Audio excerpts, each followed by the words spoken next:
It's good to close the door. I'm trying to play some games.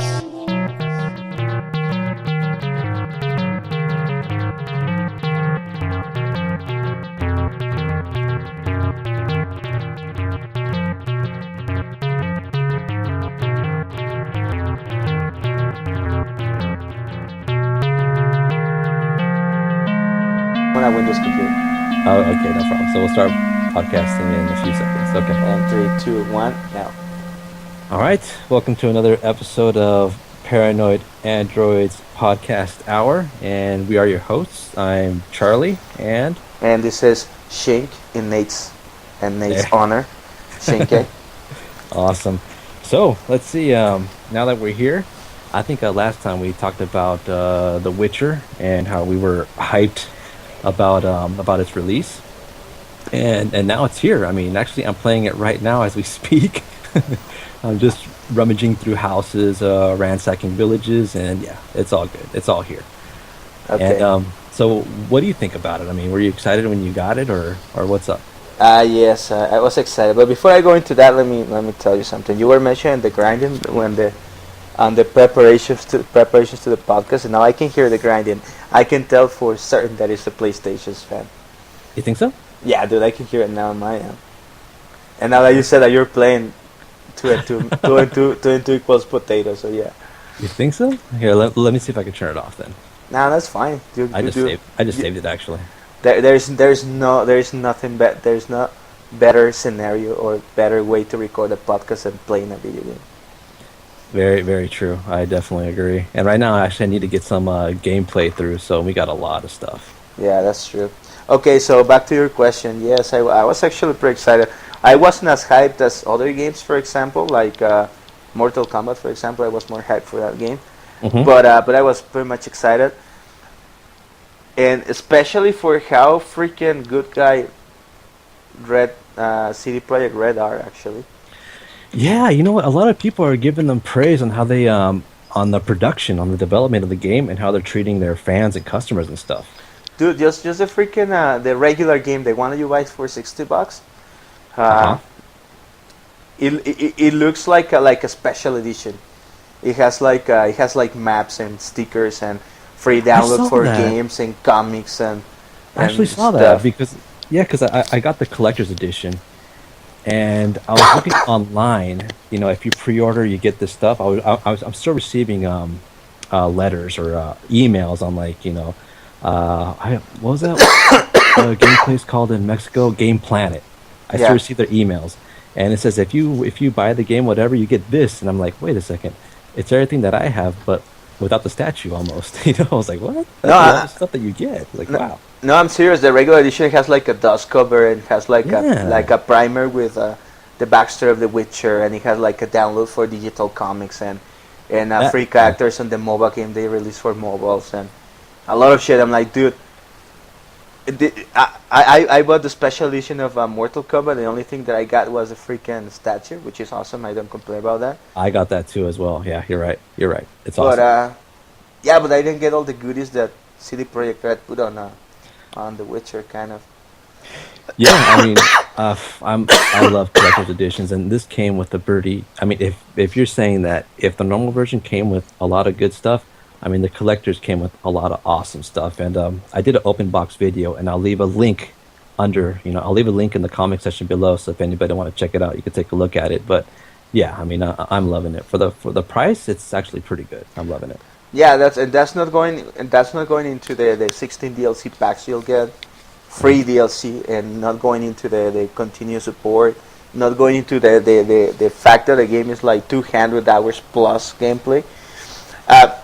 I think CD Projekt Red is just giving us like a big fucking bang for our buck. A big hug. Yes, a big warm hug. Actually, I have I don't know if this is included in the original or a special edition, but there's a note from CD Red that it came with the box, and it says here, it brought a tear to my eye. It says, "Dear gamer, first of all, we would like to thank you for your support. We really appreciate that you have decided to spend your hard-earned money on our game and hope that you will have fun time playing it. Over 200 of us have spent at least 3 years working on The Witcher 3 Wild Hunt, and it's with great pleasure and humility that we present our game to you. And it also says here at CD Projekt Red, we believe that when you buy our games, you're entitled to continuous free support, updates, patches, and bits of new and amazing content. We owe you that. We owe you that for believing in us and purchasing our game. To thank you, we have prepared something really special: 16 DLCs for you to download, totally free of charge, regardless of platform or edition of the game you own. We salute you for your support and wish you a fantastic next generation of RPG gaming. Yeah, I read that. That's like wow. I mean, that's something you don't usually hear from from the developer, really, right? Yeah, these guys always have like that goodwill towards the gamers. They're like fucking awesome. Actually, they just with the release of the Witcher, they just became my favorite developer out there. They actually seem that they're like passionate gamers too. They understand their market. They understand their people. Although there are a couple of things that I need to address, but it won't be against CD Projekt, right? They're fucking awesome. They're like in another level. One, the reaction of the community it's been very poor, and it's been very upsetting to say the least. Mm-hmm. For two things. First, the whole downgrade fiasco. Like, oh yeah, that I mean, is that a trend? I mean, I'm hearing that a lot now that they're doing with games. I mean, really? it's like, well, first of all, it's like going to McDonald's and then complain to the cook, like, hey, why the burger doesn't look like in the picture. That's the first thing. They would have that all the time. If that was the case, everyone would be saying that, you know? that's the first thing. Like, of course, that game is not going to look the same when it's being on development that when it's released. Like they just explained on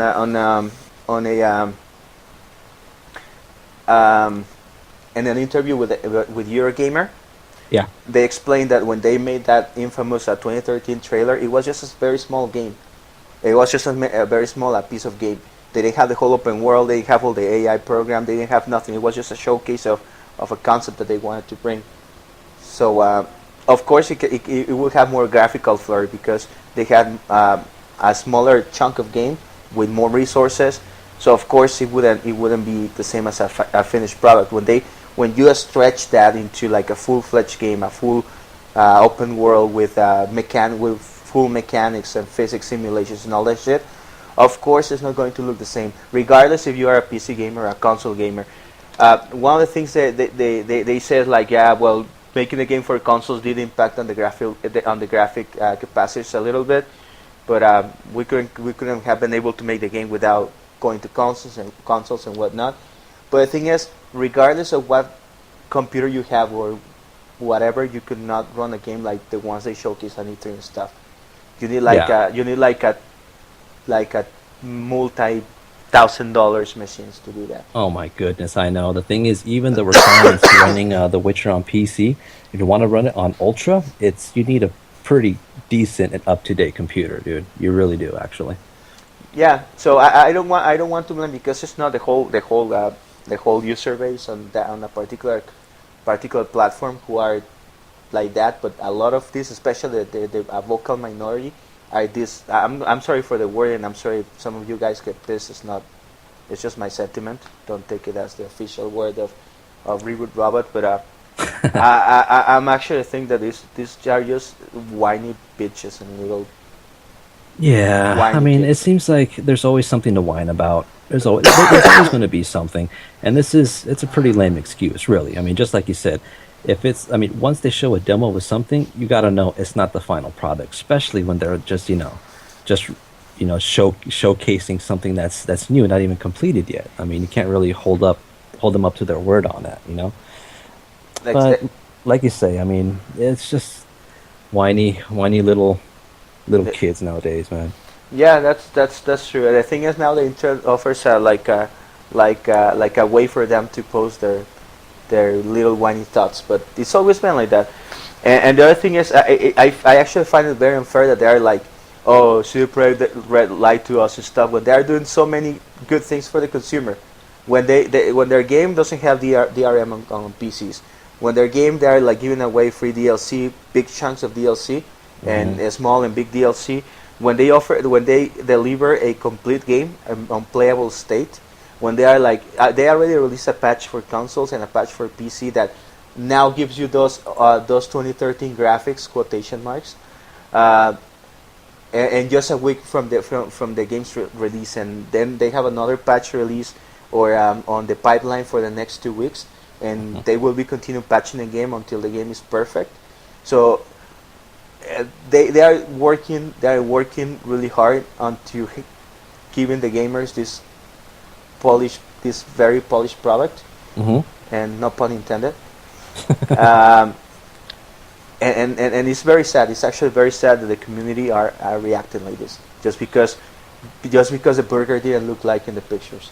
Yeah, and plus, I mean, the game is good. It does not look ugly. It's as beautiful as it is, and I mean, it did have one flaw though. I mean, you probably got it too. I think we talked about it. How when you try to install a game, and right after the initial introduction, it wouldn't load. You got that. You had that issue too, right? Yeah, yeah, Yeah, and I was sitting there for nearly half an hour, and the loading bar would not move. And I'm like, all right, you know what? I think there's an issue here. And then I looked it up online, and there was already issues about people, saying, "Hey, how do you do this? How do you do that?" And it's an easy fix. I mean, you can find a go around on this, and pretty much I think you did the same thing. What you just what I did is I uninstalled the game and installed it, but while I installed it, I paused the update, the first update, and I think that was kind of blocking it. I don't know if you did the same thing. yeah. That's what I did. Yeah. I saved the game after I patched the game after I had like a save file and stuff, and it worked just fine. There you go. Yeah, after the tutorial, and then you download the update, and it works fine. I mean, it's just a workaround, and it happens to some games, especially with huge games. I mean, they're not perfect, but as long as they're not game-breaking bugs, it's like, ugh. Yeah, yeah. Plus, even though it was widespread because a lot of people got the problem, it wasn't like everybody. Like 100% of user base was affected, just like a 20%. Yeah. But I mean, what I'm playing right now, I mean, I'm loving it. I've actually played it on the release of this game. I was all night playing it, Yeah, and I do not feel sorry for that. I do not regret it. no, Even no, though no I regrets. feel it, with in my age, I could feel it, but it was all worth it. No, not regrets.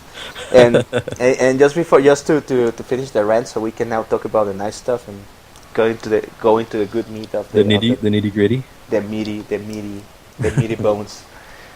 Just to finish up the rants, the other thing that I want to kind of rant about is like how a lot of people are giving a lot of flack and a lot of shit to Warner Brothers, when actually they are having the only, well, not the only, but they having one of the most constant and one of the better publishers of these and past generations. They have not published a bad game They have since not. at Dude, least they have not.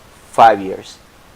I mean, they're part of the Arkham series, right? Yeah, I mean, the DC, Arkham, yeah, Injustice, Mortal Kombat, hell, and the Shadow of Mordor. exactly. They Love published. that game. They published all those games. They published The Witcher too. Game of the Years. Yeah, I'm pretty sure Witcher is gonna get game of the Yeah. year. Oh yeah. Yeah. It's Hands down. it's very hard. Another game will get it. So, I'm talking about, and I'm also including my beloved Bloodborne. It is actually I do think it's better than Bloodborne, and I love Bloodborne.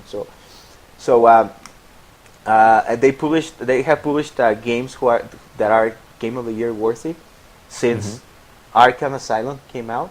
Yeah. The weakest game they have published is Arkham Origins, and it's not even that bad. It's like, for example, like what a friend was saying about the Marvel movies, like how Iron Man 3 is the weakest of the bunch, but it's easily still it can beat a lot of blockbusters.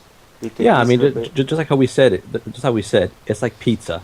I mean, pizza is always good. It won't be your favorite depending on the topping, but hey, it's good. It satisfies you, right? Exactly, and yes, it's true that they came up with some shitty practices. Well, again, quotation marks, like expensive season pass on Gotham. But for example, one thing is like people are complaining about the microtransaction and DLC in Mortal Kombat. Mortal Kombat, the game as it is, without any DLC or nothing, is a very complete package. it is a complete game. It doesn't feel like half a game, or you get half the rooster. It's actually or roster, whatever. I always confuse those words. um, it feels like a complete game, and then uh, they are giving away free costumes. They are going to they let you play with the paid characters for free. The season pass is not that expensive. You get the collector's edition. You get it included on the game, Yeah. and actually I don't think that Warner Bros. And NetherRealms actually trying to diamond and penny the game. They're actually uh, trying to offer more content on a really and on an already complete game. I don't know how Arkham Knight will be, but Hmm. also the whole they're making you pay like $35 for the season pass. What if that season pass another like 50 hours of gameplay? It Yeah. would be another game for $35. So I don't know. I think again the community, and that includes some critics on the internet, some professional critics on the internet, are being very unfair with Warner Brothers when they have been one of the better publishers so far. They're good, and like you said, Mortal Kombat, it's a complete package. I mean, I played it, and the only thing that's funny to me is the easy fatalities. Like you could buy 30 easy fatalities for $10, and I'm like, what? I've never seen anything like that before. That was pretty funny to me. I was like, oh, okay. I mean, who'd really, who cannot do a fatality? I bet a person who is either new or they just don't have no motor skills whatsoever. 'Cause, I mean, I've heard that people ask Boone like, "What are these easy fatalities?" What they are is that they're like these little red coins with skulls on them, and if you're having trouble doing a fatality, you could do like a easy 1, 2 button pushers that will make you do the fatality. You could buy like packs of 30 or 50 for like $10, and people ask them like, what's up with this?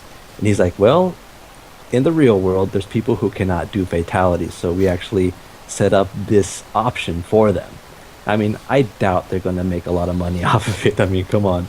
Yeah. Who cannot do forward, back, forward, X? I mean, who cannot do that? Please, I mean, tell me, anybody out there? Yeah. Besides the fact that like it or not, I'm a pretty anarcho-capitalist guy. So I'm kind of the mentality of the survival of the fittest. Uh-huh. So we like it or not, we live in a capitalist society, and businesses are businesses. There are makers, there are artisans, there are artists. They do make games, they do make this art, but they also need to eat. They also need to put a roof on their heads, Yeah. and they also need to pay their kids' college and stuff. At Their least, own at least we're college not career. forcing you to buy it, At least we're not forcing you to buy, or like, how you say, play to win type of thing. No, I mean, there's no need for that, especially for Warner Brothers. Exactly. Like for example, in NetherRealms, before I go into The Witcher in full, and like NetherRealms, they're like it's not like, oh, we made all these characters and just chopped them off the game, and we'll release them as DLC. And this is a concept that people don't seem to understand about how DLC works. It's not like, or at least on its majority, it's not like they are taking away things of a game to sell them later as DLC. It's just like you have artists, you have game designers, you have people who do all these programmers and stuff, who do nothing for the majority of the development time of a game. An artist do a model. They create a model. They create the graphic assets and stuff, and they Right. do nothing for like 6 months, and they cannot just not have a job. They need to continue working. Of course. So what they do is they start working on these DLC things. They start working on new skins for characters.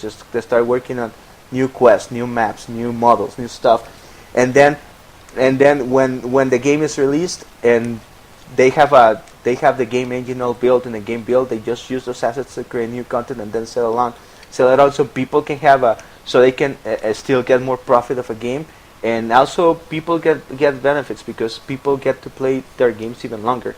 So for Yeah, example, sure. it's not like NetherRealms. They're like, oh, we already made all these characters and we just chop them off the game so we can sell them later as DLC. No, it's like right now they are still balancing out the characters. They're still programming them. They're still making them, and they're still working on that DLC.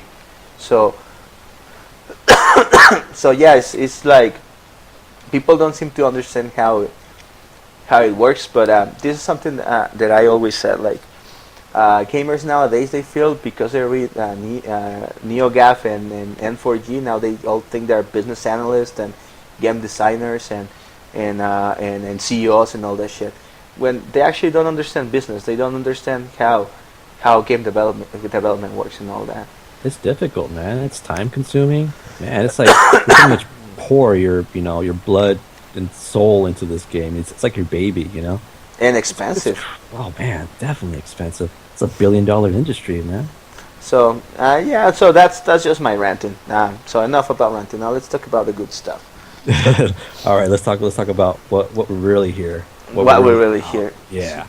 Okay, first of all, I mean, like we said, I mean, The Witcher 3. And when you first got your hands on it, I mean, let's talk about the game, the background. I mean, this game, it's full of lore. It's full of a lot of stuff. And what I like about the game is that the background reflects on what you see in the game. For example, if you hear somebody, like if you eavesdrop on anybody, whatever they say is actually true. It's so weird. Like when they say, somebody's playing around the woods and I don't know what, if you have a hint on that exact location, it's actually there. It's like it exists within the game. I don't know. It's like self-aware kind of thing. It's weird.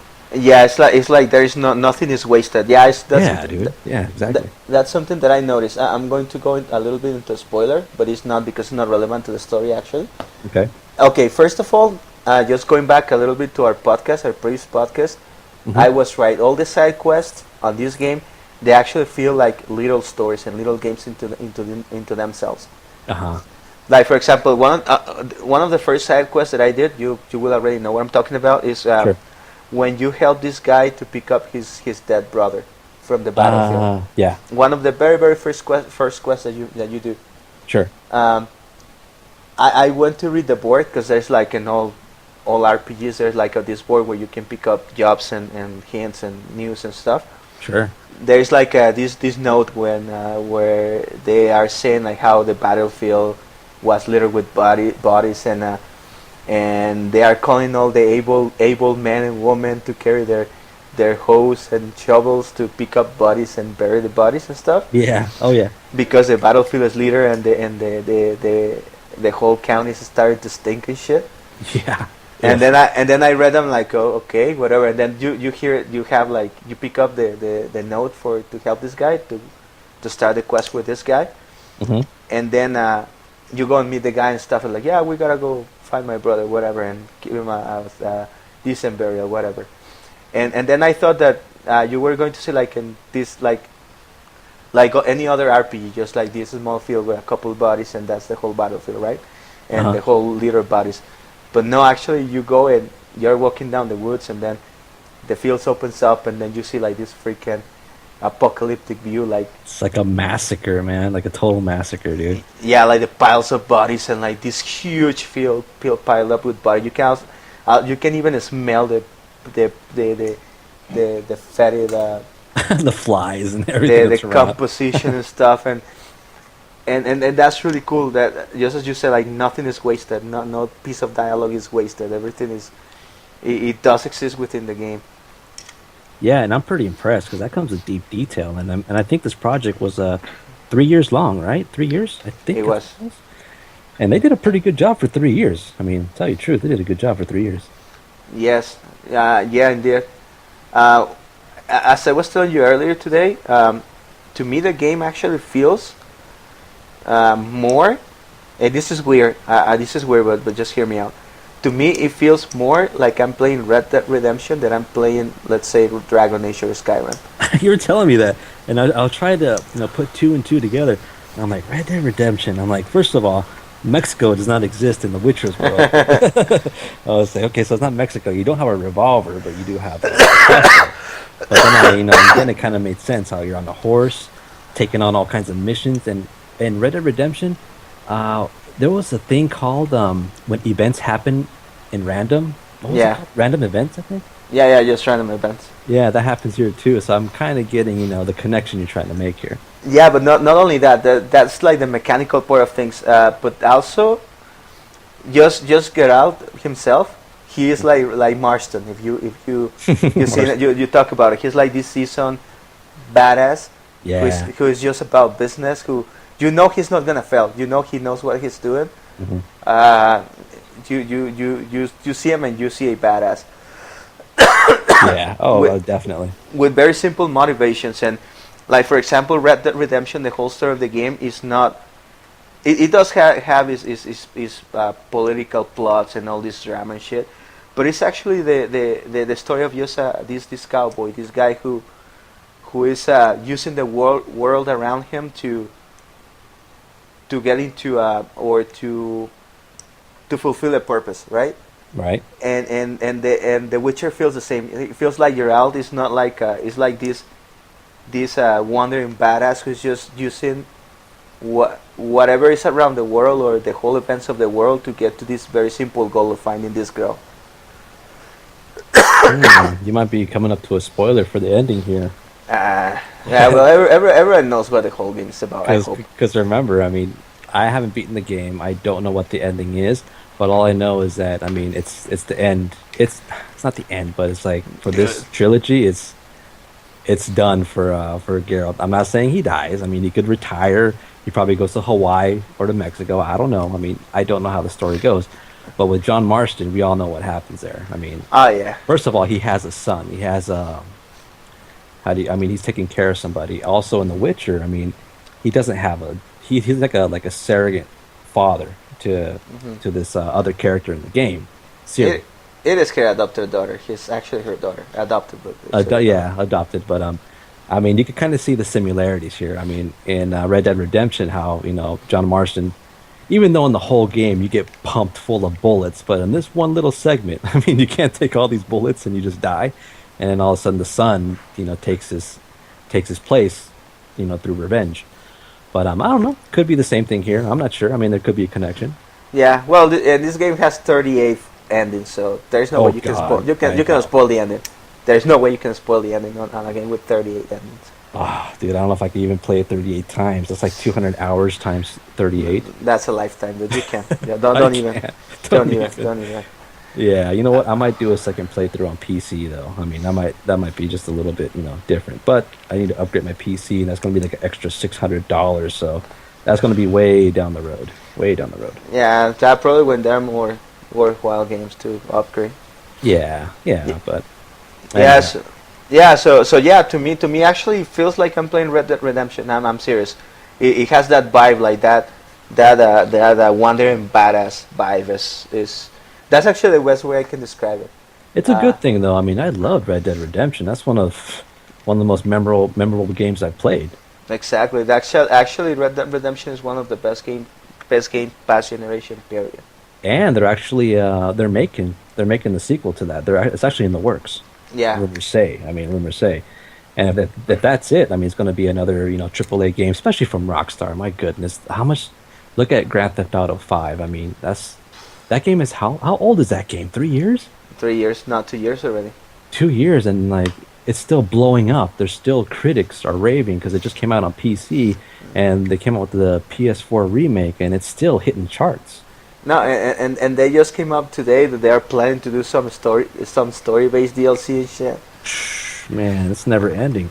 It's a great game. I love Grand Theft Auto 5 as well. I remember when we first got that. Yeah. Actually, we went to the midnight release. Remember? I still have those videos actually. Oh, we need to upload those. We actually made a video. We never got time to put them together, but oh yeah, save those. We'll post them soon. We should actually have someday a podcast or a discussion about Rockstar itself, because that's a developer I'm very fascinated with. Yeah. Remember when I got that N64 game and you were like, "What the fuck is this?" I'm like, "Dude, you are looking at proto Grand Theft Auto." Remember? Yeah. I remember that. When I got Body Harvest and you're like, "What is this game?" Like, dude, do you know who these guys are? Like, no. Yeah, you told me they were actually Rockstar. Yeah, they're like Rockstar elders. Yeah, like the pioneers, dude. they're known as Rockstar right now. So yeah, they deserve their own podcast. But yeah, just going back to The Witcher. One thing though, I heard one of the guys from one of the gaming groups, Facebook. Right. He was saying like how he feels the game is very clunky and the mechanics are very clunky, and the fighting is very slow and clunky too.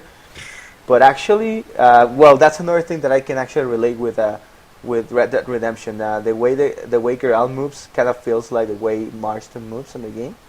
He kind of has weight to him, doesn't he? Exactly, exactly. It's the same like kind of weighted character. Hmm. But the combat, I don't know if you would agree with me on this, but I think that I'm very educated with what I'm going to say. But the combat to me feels more like Dark Souls and well the Souls games Really? than Souls? actually a hack and slash. Yeah. Yeah, the game wasn't meant to be hack and slash, so I could relate to you there. But with Souls, I think what you're trying to say is the fast and strong attacks, right? Because that's what it mainly has. Not really. Actually, the whole rhythm of it, like for example, the way you parry attacks and defend. Actually, I've been using my straight up Souls combat, not Bloodborne, because Bloodborne is a whole different type of game. Oh, that's totally different. Yeah, that's a hack and slash game. Hmm. But I've been using like Souls combat, like kind of like going around the enemies and being cautious, like waiting them to Oh yeah. hit me first. Every The hit rhythm, counts. Yeah, every hit counts. Yeah. the rhythm of the parries is the same. Actually, I use the same rhythm Hmm. that I used on Dark Souls. Hmm. How you have to manage your attacks, even though you don't have like a stamina bar per se Hmm. for your hacks, for your swords attacks and stuff. Right. You still have to manage because like after the second, third hit, you will start missing, and the enemies will counter attack and they will hit you hard. And and also like how you have to be prepared for every battle. Like if you see a pack of wolves and you want to actually tackle them, you need to make sure that you have like health items ready, that you have at least you have enough stamina to use your magic attacks and stuff. Yeah. So it has that kind of like risk and reward type of game of combat as in Souls. Also, I don't know, but the rhythm of the game to me it feels very Souls-like. It can. I mean, it can. It's just it's open world, and plus you can save anywhere. I mean, and if you die, you could load back where you saved. You know, not like Souls. But I can see where you're getting at. I mean, you do got to be tactic. You got to use tactics when you try to attack. And plus, you have like the stamina bar that you can either roll or use whatever ability you have, and you got to really take that into consideration, or else you'll get quit. I mean, I'm playing on the was it Blood and Broken Bones difficulty. That's like second to the hardest. Me too. You're playing on that too, right? Because I mean, on the hardest, that's just too much. You got to be more. You got to know what the game has to offer before you put it on the most hardest mode there is.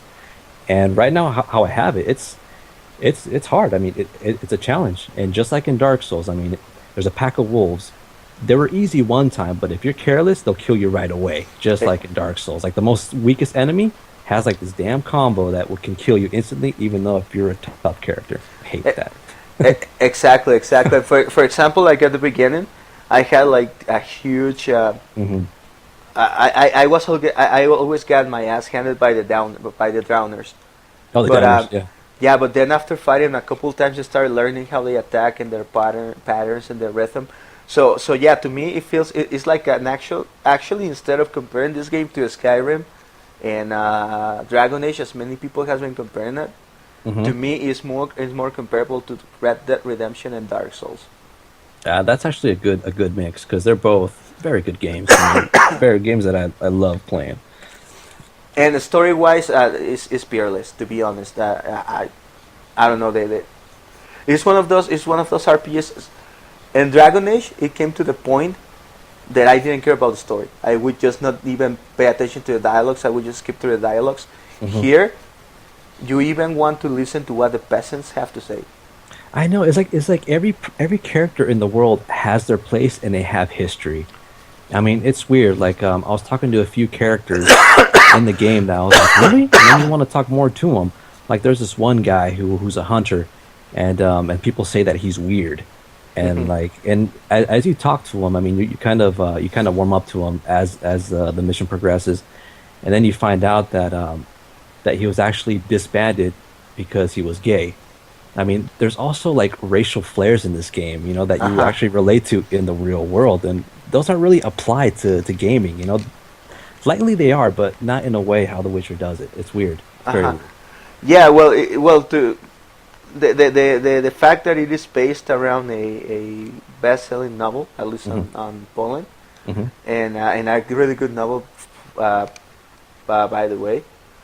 Um, it guarantees that it will have a really good story. And yes, the world, even though it's a fantasy world, it has beasts and magic and shit.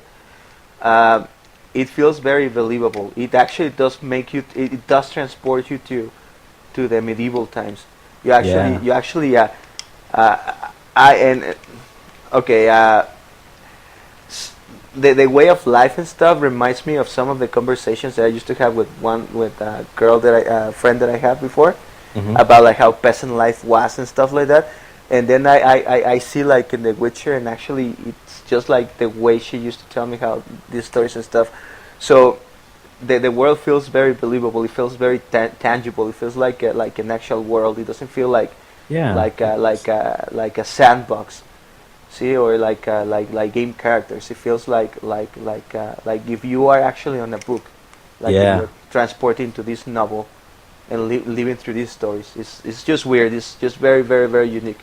And Something hearing that issues of what we have, modern day issues or things that are going on onto this game, it's awesome. I mean, I love it. It feels like you actually have your place, and also the characters have their own place in the world too.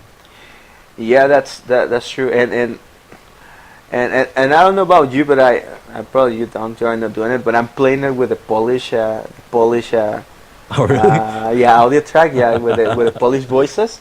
Because the way it's supposed to be, I don't even know how that sounds like. I have no idea. You gotta try it. Well, you're too lazy with subtitles, dude. But I played it with subtitles and the Polish voices, and it's freaking awesome, dude. It's something because it gives you another layer of immersion, because it actually does feel like this strange foreign land. It does feel like you are transported to a different world. They speak all this language that you've never heard of before. Well, I have no idea how that sounds like. I wouldn't have a clue.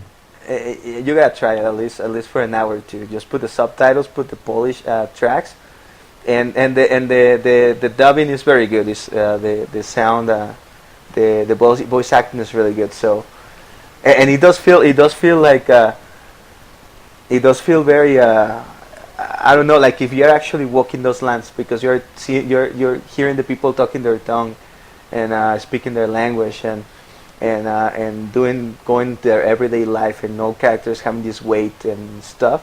Hmm. So it's very cool. I recommend it. I recommend it a lot. Awesome. And I also heard online that what people are doing is that they're for even more immersion. I mean, that's one of them. That's good. Putting the Polish voices on, or the Polish language. Also, one more thing is turning off the mini map. People are saying that um, people actually give you directions on where to go in the game, and Hmm. the directions are exact. Sometimes you get lost, but once you find your where you're supposed to go, it's even more rewarding. And also, people are saying that even to get a direction on where you're at, you actually remember where the sun uh, rises and where it sets, so you know where east and west is. It's actually like, wow. I mean, people are saying that the rewards are even better that way. How crazy is that? It is. I gotta try that. I gotta try that. Try it. Actually, I've read a few things online and a few threads. And one guy was like, "Yeah, I'll try it," and he tried it. He's like, "Whoa, it took me a bit to find this place, but like in real life, if you didn't have GPS and you found it, you have that sense of you completed something. Not completed like getting an extra item, not getting extra experience points, but your own personal experience points, and you remember the map even better because oh yeah, that rock was there.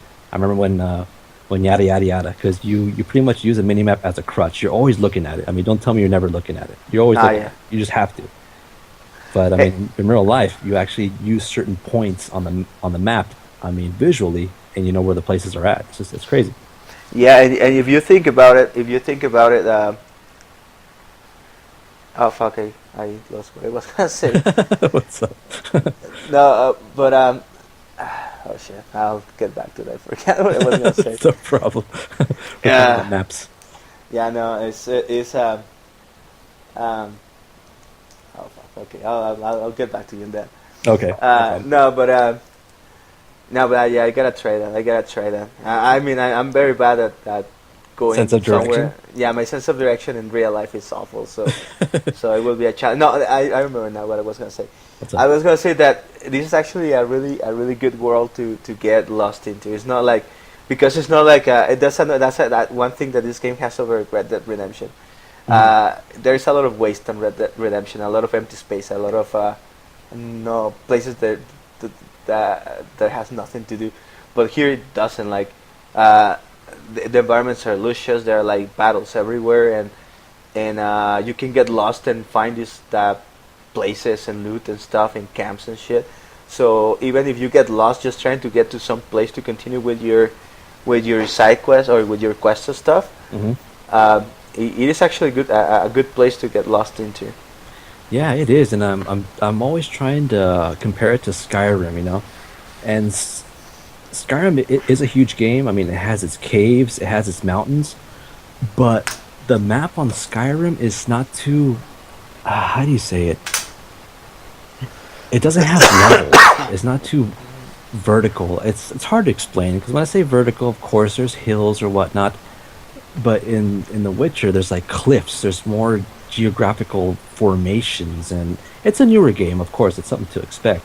And I'm not saying that Skyrim has it's ugly or has a horrible map. No, I love Hmm. Skyrim. I mean, and like I said, I had Skyrim on 360, on the PS3, and on the computer. So I mean, I have much love for it. But this map, it's different. You know. I don't have love for Skyrim, so I'm gonna say what you didn't want to say is shit compared to this shit. No, I'm just kidding. I'm just kidding. No, but yeah, but actually, I know what you mean, and I have actually have an example for that. Yesterday, I was trying to get to this point. Hmm. I was just revealing those hidden or undiscovered places on the little map at the beginning. I'm still at the beginning. I haven't been able to play more than 6 hours, maybe. Hmm. So I was trying to discover or go to the all the undiscovered places, Hmm. and I got to this place where there was like this cliff, and I could clearly see where I had to go, but I could not go. I could not because it was just like this like a hill that if I jumped I was gonna die. So there was no way I could just jump. Like in Skyrim, you can defy the laws of physics and just walk like 90 degrees up steep hills and fall and get no damage and whatever.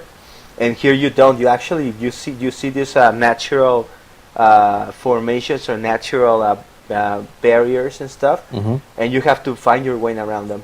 So I actually I won't say waste because it wasn't waste. It was actually a lot of fun. I found a Right. couple bandit camps and stuff, but I had to. It took me half an hour to get around ravine and go to where I wanted to go, even though it was just right in front of me. But I just couldn't go because of this huge cliff that I had to get around.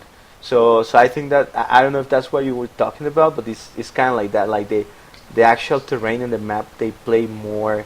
It's realistic, like in real life. I mean, if I saw a bridge and a door, I mean, you know how gaming logic works, right? It's like if Hmm. they don't want you to go somewhere, you cannot go there. Even if the fence is like waist high, it's impenetrable. You know what I'm saying? Like in Uh-huh. some games. But in this one, if you could actually find a way around it. There was the same part that on the first map where like there was a big wooden door and I could not open it. So I was like, you know what? It's only part of a wall. I could go around it. I had to go down a cliff, climb up a hill, and then I went around it and I unlocked the door and I opened it.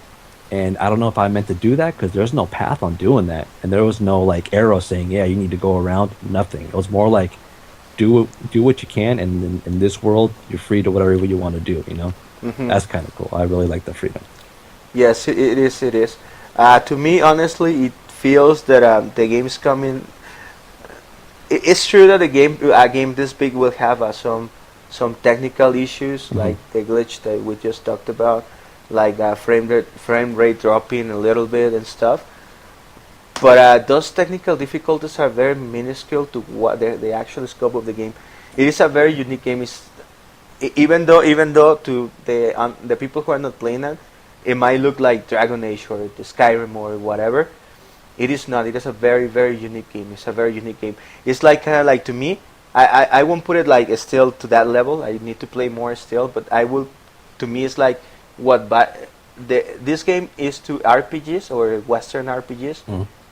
What Bioshock was to first person shooters. Man, that game just it Dude, blew down the doors of my imagination. I remember playing that on my 360 on the big screen.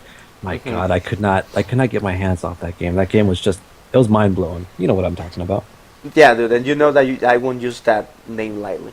Yeah, you would not. No, Yes, you would. I'm would probably not, the man. biggest Bioshock fan there is. So so yeah, Bioshock is a person shooter. So to a person who's just watching somebody else playing it, Mhm. to them it will be just somebody with a gun shooting people. Oh yeah, But of it's course. not. But the game is a very nuanced game with a nuanced story and mechanics and stuff. It played with And your mind, man. It played with your mind at the end. exactly both of them, Bioshock and Bioshock Infinite. Yeah. Just not Bioshock. That's a bastard child of the Bioshock franchise. 2, one of the best of the franchise. Bioshock 2. Shut up. It's good. I liked it. It's good. Uh, And like you said, it was fan made. I mean, you can look at it as fan made. I don't care. It was cool though.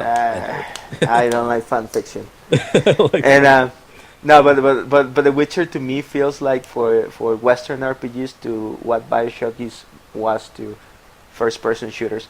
It has like this very, again, no pun intended, polished graphics. I mean, no polished mechanics. mhm. It is extremely it is crafted with such care that even using things that were used in the past in other games or in the Mhm. genre itself, they feel fresh and feel new. They do. And it has this very extremely good story, like one of the best that I've seen on gaming. So so far, and again, I've been just like 6 hours for a game like this is nothing. 6 hours into the game, and I already can see like how nuanced and how good the story is. So to me, it is like that. It is like a game, a generation defining game. That's what it is to me right now. It is, and just talking about this makes me just want to turn this off and play it. All right, just start firing it up again. Definitely. Well, we're 12 more minutes to go. Oh no, it's fine. But no, 12 minutes. Don't worry. We could actually. That's perfect timing because we could actually let's talk about tips on what players could we could give the players because some people online they're saying, oh, you know what, this game is different. It's not hack and slash. How do I do this? How do I do that? I mean, what tips can we give a player to actually just for beginners so they can actually make this a little bit easy and how they could enjoy the game? What do you think? Okay, well, the very first thing is again what I mentioned before, and especially if you're a Souls player, Mhm. you'll probably get it faster than Yeah. others. But the game is definitely not hack and slash. It is a resource management based game. So even though your attacks, your basic attacks don't have a stamina bar, again the spacing and the timing plays a huge factor. Oh yeah, definitely. So you gotta attack carefully and sparingly, and be at the defensive. Don't be at defensive. That's one thing. I mean, you got to know when to defend and when to strike because if you don't, then you'll get demolished. But pretty much you're outnumbered because this is not a party game. It's only a solo game. You know. Yeah. And first, before you attack, it's good to see how many enemies are there before you jump or before they start attacking you. Another thing is, I wasn't a believer of the potion and the potion system and all that. Hmm. But I will recommend newcomers to get adapted to the potion system because it's a very unique mechanic of the Witcher series, and especially many people on PlayStation or PlayStation only gamers, they never played Witcher before. Hmm. But it's essential to combat and just to the game itself. And the thing is, and the potions do give you a big leverage because in this game, like I said, every hit counts. And when they hit you, it takes a good amount of damage. So you got to really, really strategize. And whatever choices you make, I mean, just do it quick, or else you'll be overencumbered. Yeah, that's right. Also hunting, Yeah, because you don't get coin easy in this game. No, you don't. I mean, there's a lot of items you can sell and stuff, but still, I mean, I can't even break the 500 coin mark. Like, either gotta fix my gear, or buy. Actually, I got this good sword, the serpent sword, and you want to craft your weapons too. I mean, crafting is a good is a good skill to have, because like that's where you get the good armor. You could upgrade your stuff and get one of the best weapons in the game. Yeah. What else? Also, I will recommend people not to stick into the main roads because they're boring. What do you mean the main road? Because there are roads that take you everywhere you need to go, but if you go through the roads or you use the roads, um, pretty much you miss all the action and you miss all the adventure. You do. I mean, it's an adventure game. You need to go out into the woods, get lost, find a pack of wolves. Just don't get killed. Save often also. Yeah. So I mean, that's true though. I mean, just go out, and plus, I mean, the game has. It was created that you cannot jump far into the game as a weak character. The game will stop you. I mean, there's these monsters that have certain level marks on by their titles, and if it's in red, it means that don't go there. Go back, do some side quests, get a little bit stronger, then come back. That's cool. And yes, yeah, also complete side quests because just combat doesn't give you enough experience. At least not on the higher level difficulties. I don't know how it is on the easier levels, but at least on the Blood and Bones, and I'm pretty sure that on the higher difficulty, you don't get anywhere just by combat. Yeah, and also in that option, on that mode, meditating does not bring your health back. You got to constantly eat things or rest so you get more your potions back. This is some different that I saw in this game, because in The Witcher 2, when you meditate or when you rest, you do not get your potions back. You got to manually make your potions again. So in part 3, it's actually much easier to get your potions back and also restock. That's kind of cool. I actually like that. Yeah, it is cool. Actually, I was thinking, because again I'm a newcomer to the Witcher series, game wise. I thought that when you craft that potion, you had to craft it again and get the ingredients and stuff. But no, actually you only need to craft it once, but have enough alcohol to keep replenishing it. That's good, dude. I mean, that makes it so much easier, because in part 2, you really had to do micromanaging your items. You just had to, because you're like, oh man, I need all these health potions. I got to save this. I got to save that, and you just got so much items. You really had to manage it way more than here. Another thing that I would recommend, and again, this is something so Red Dead Redemption. Again, I'm going back to this hunting and picking up plants and stuff. Yes, It make is. that a habit. Yeah, it is. It is essential. It is essential, and if you see a plant that you haven't seen before, pick it up, because you don't know you will see it again, and you will need it for some quest or something. And also make sure that you use his quick spells too, like the Quell and the Igni. Yeah. Make sure you also use your shield. I mean, use attack and also use your spells. Do a mixture of both. It's like first you use a potion, and then when you go into a battle, attack, use spell, attack, use another spell depending on how your stamina is. That works a lot. That helps a lot. Okay. Another thing is, this is one of the few games that reading the bestiary actually helps, because it teaches you how to fight the beasts. Yeah.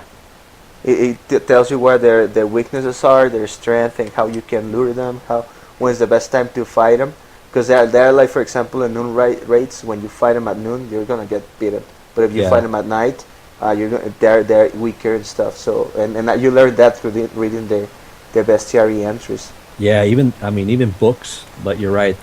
Read what the game has to offer. Read everything. You get a good lore of the background, and also the bestiary, like you said.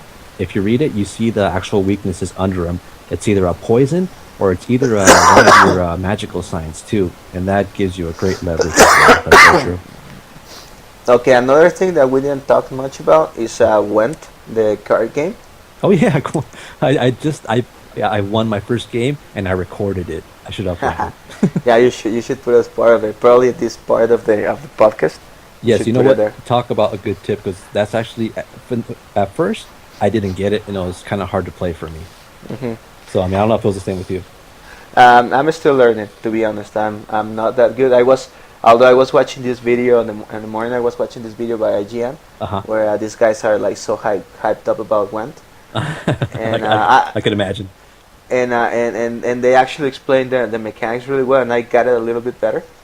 And but it's I don't like Hearthstone, and I haven't played much Hearthstone, but they Me actually neither. were I'm not a card guy either. I don't even know how to play poker, dude, let alone Magic or anything else. I actually play poker. I'm actually one of my favorite games, believe it or not, is blackjack. Oh, blackjack I could play. That's easy. Yeah. Blackjack and also Go Fish. I'm a Yeah. professional at that. But Yeah, but Gwent is and they were saying how Gwent is better than Hearthstone, and they were explaining why, and actually it does make sense. I won't go into detail because actually we're hitting now the hour mark that we promised. So, I mean, but a good tip on that is don't use all your cards at once. That's what I could say. that, and I will say also learn the special attacks or special attributes of the cards. Yes, you're right. Because there's some that either change the environment, and depending on the environment, it either affects the first row, which is the people who attack with swords, or the Melee. second row, yeah, melee, or what's it, Me- crossbows and bow and arrows. Melee, range, and siege. Yeah, siege, which is like ballistics, like the ballistas or whatever they're called. Yeah, and But the catapults and shit. yeah, those could definitely change the battle. And like I said, also what I did is I used to do overkill. I used to use all my cards in the first round. You don't have to do that. I mean, all you got to do is use enough on the first round. Sometimes you actually have to lose the first round so you could actually bombard them on the next both rounds. Yeah, that's it's kind of weird strategy, dude. Yeah, that's something that I learned. What you want is you want your enemy to use all of his cards or most of his cards there you during go. the first round. Exactly. That's how I won my first game. And I was like, whoa, I'm kind of getting the gist of it. It's risky. It's like you need to lose some in order to get some. It's weird. I hope that CD Projekt Red patches multiplayer for Gwent, That'd so be you can cool, play dude. to play with other people, because it's very complex. Mechanically wise, it could be a game of its own. It could. And I'm kind of upset that this PS4 collector's item does not come with those deck of cards, but it came on the Xbox One. Yeah, I did. Yeah, I heard it too. Man. I heard that it has a deck so you can play with other people. I would have loved to have that. I could actually, would have played here. I would have practiced here or at work or something at least. Well, if someone from CD Projekt Red is listening to this podcast, guys, please patch multiplayer Gwent into the game.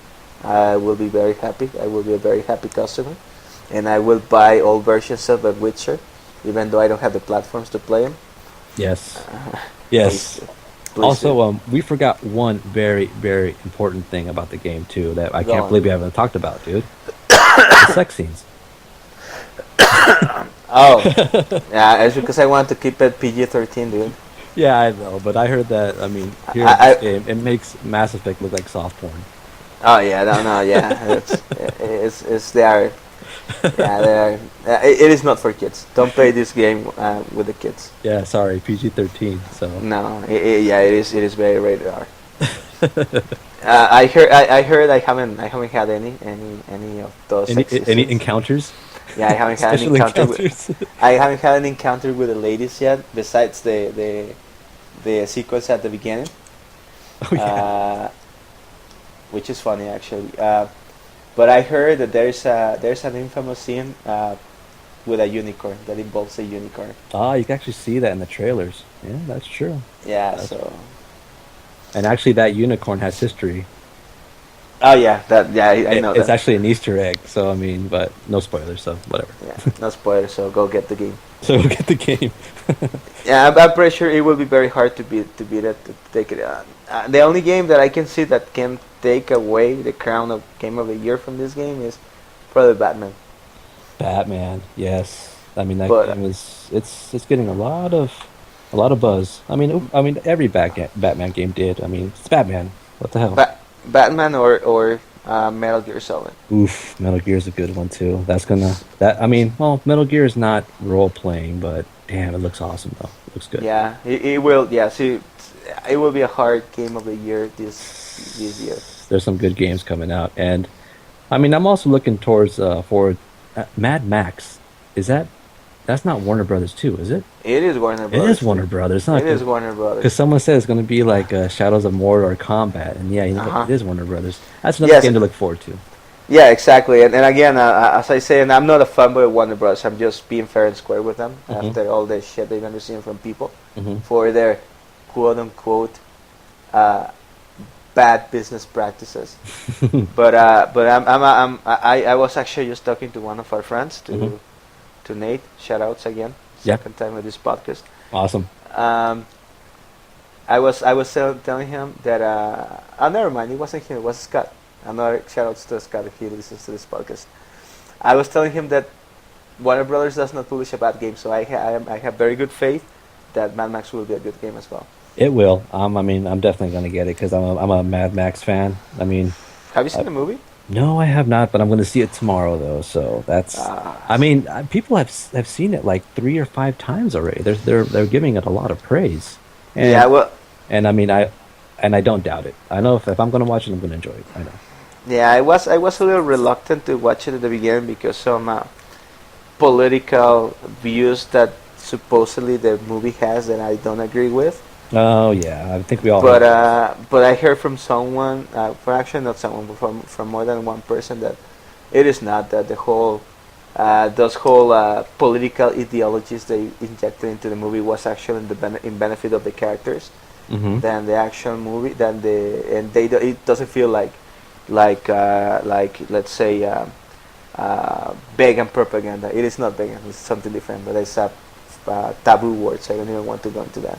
Yeah, I mean, people who haven't heard about the rants and also the political views. I mean, they watch the movie and they're like, "Oh, really? Well, I didn't even think about it that way." I mean, it's just how people see it. But I mean, it's a movie with action and it has a protagonist that came out in the '80s, which has a awesome trilogy already. You know, Mhm. it's already an awesome story as it is. So I'm just gonna look at it as it is, and that's it. And I know I'll enjoy Yeah. it.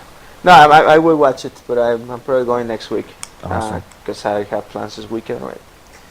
But yeah, I wanna watch it. It does look awesome. It has a character I'm very interested to see, Oh yeah. and yeah, I had a very good. Even one person was brave enough to say that it's better than Avengers. And Really?